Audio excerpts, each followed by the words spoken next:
আজকে যেহেতু আমার প্রথম ক্লাস তোমাদের সাথে, আজকে কোনো ক্লাস হবে না, আজকে আড্ডা হবে। তাহলে ম্যাডাম লেকের পাড়ে চলেন। লেকের পাড়ে যাবো কেন? আপনি না বললেন আজকে প্রথম ক্লাস, আজকে আড্ডা দিবেন। আমাদের ক্যাম্পাসের পাশে সুন্দর একটা লেক আছে, সেখানে খুব ভালো আড্ডা জমে। হোয়াইট, আমি ক্লাসে বসে আড্ডার কথা বলেছি।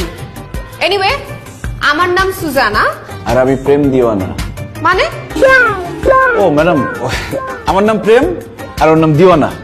তোমার নাম যে আবির সেটা আমি খুব ভালো করে জানি। ক্লাসের মধ্যে বাড়তি একটা কথাও বলবা না। ঠিক আছে ম্যাডাম, আপনি যেহেতু বলেছেন বাড়তি কোনো কথা বলবো না, শুধু রোমান্টিক কথা বলবো।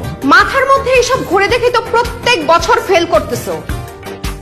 আজকে 10 বছর হয়ে গেল তুমি একই ক্লাসে পড়তেছো। ম্যাডাম, আমি এত বছর ধরে এক ক্লাসে পড়ে আছি, তার মানে এটা ভাববেন না যে আমি পড়াশোনায় দুর্বল।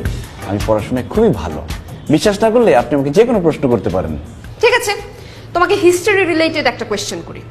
বলো তো, বাবর ভারতবর্ষে কবে এসেছিলেন? এটা আপনি কেমন প্রশ্ন করলেন ম্যাডাম? কালকে রাতে আমার বাবা কখন বাসায় আসছে সেটাই তো বলতে পারবো না। আর বাবর কখন ভারতবর্ষে আসছে সেটা আমি কিভাবে বলতে পারবো? সেটা বাবরের বাবাকে জিজ্ঞেস করলে হয়তো বলতে পারে। হোয়াইট, তোমার মাথায় যে গোবর ছাড়া আর কোনো কিছু নাই সেটা তুমি আবারও প্রমাণ করলা। ম্যাডাম, মাথা ভর্তি গোবর থাকলেও মন ভর্তি ভালোবাসা আছে। আফসোস, এই ভালোবাসা দেওয়ার মতো কোনো মানুষ খুঁজে পাচ্ছি